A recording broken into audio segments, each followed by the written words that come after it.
Former prosecutor and Fox News contributor Andy McCarthy poses a very simple statement about the Hunter Biden case in his latest piece. They think we're idiots, he says. That's how he starts the piece. I want to bring in Republican Virginia Congressman and House Freedom Caucus member Bob Good. Good to see you, Congressman. Andy's point, of course, is that Prosecutor Weiss had 5 years to prosecute Hunter, but only after a judge unraveled his ridiculous plea deal does he come up quickly with a charge in just a couple of weeks. So what's going on? Well, that's just a sort of a diversion. He's had plenty of opportunity to legitimately prosecute Hunter Biden. Obviously, he's failed to do so, hoping to let the statute of limitations run out on the gun charge, claiming that he didn't have authority to prosecute with the tax evasion charges. But really what this is about Joe Biden. We may be on the verge of the biggest political scandal in the history of the country, where the actual sitting president has been guilty of bribery, influence peddling, corruption. There's mounting evidence to that effect. He ought to be impeached because of the border. We don't need any more evidence to the irreparable harm being done to the country. But we also ought to have an impeachment inquiry to follow through on what James Comer and the rest of the Oversight Committee are uncovering. You know, Senator Cruz, not surprisingly, agrees with you, but I want to play a little bit of sound. He was on with Varney earlier of what he has to say about this new tack by Mr. Weiss. Roll tape.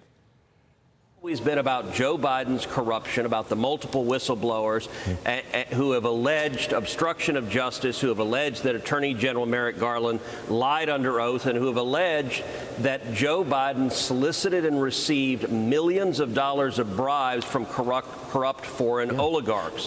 What this indictment is the Biden DOJ trying to shift all the blame to Hunter and ignore President Joe Biden's the evidence of his corruption. So, of course, we still don't know the details of this indictment. It's all guesswork at this point. But is it your opinion that they're trying to put a cap on the linkage between Joe and Hunter? Clearly they are. They're trying to distract and divert to say it's about Hunter, when, as you know, the narrative has changed from Joe Biden who was the only father in the country who never talked to his son about what he did for a living, about his work, and he never talked to his son about any of his business deals. That obviously has been proven demonstrably false. And now he wasn't actually officially in business with his son, but it appears more increasingly likely that that was the case. We've had estimates from Oversight Committee members who've seen much of the evidence that we need to have disclosed to the media and to the public, that it might be as much as $100 million that this family has received from corrupt business dealings with foreign adversaries. Now, some members of your Freedom Caucus don't think Speaker McCarthy's moving quickly enough towards an impeachment inquiry. Are you in that camp? Yes, I think we ought to have an impeachment inquiry. There's growing evidence, overwhelming evidence that the American people need to get to the truth on. We need the additional powers of subpoena that come with an inquiry. Again, the president ought to be impeached because of the border invasion, the irreparable harm being done to the country. But we do need more investigation with respect to the Biden crime family. And yes, we ought to move forward with that. Has nothing to do, by the way, with the appropriations bills and the spending battle. We can do both at the same time. Well, there's also a question about the budget and whether there'll be a government showdown over it. And the battle over the budget, the impeachment inquiry, the arguments about what's happening at our border, all of those do question. Some people are saying that in fact it's looking like when Mr. McCarthy first battled to become Speaker of the House, there's a battle like that going on right now. Is there going to be any vote if he continues to move more slowly than you think he should? Or he's not moving as quickly as you think he should? Will there be a battle again over his position as Speaker of the House?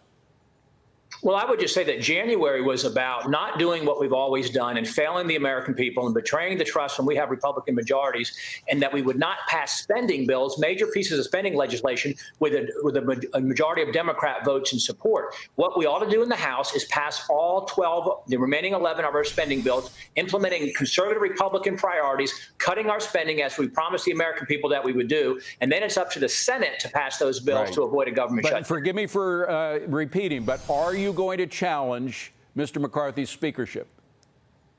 Well, Mr. McCarthy has to choose between making a deal with Democrats to keep the Biden-Schumer spending and policies in place, or he can reform the Republican coalition that existed for the first 4 months of this Congress, keep his commitment to going back to pre-COVID level spending for non-defense pressure. I think that everything is on the table to hold the Speaker accountable to do what he committed to do back in January. Congressman Good, great to have you on. Thank you very much for being here. Appreciate it.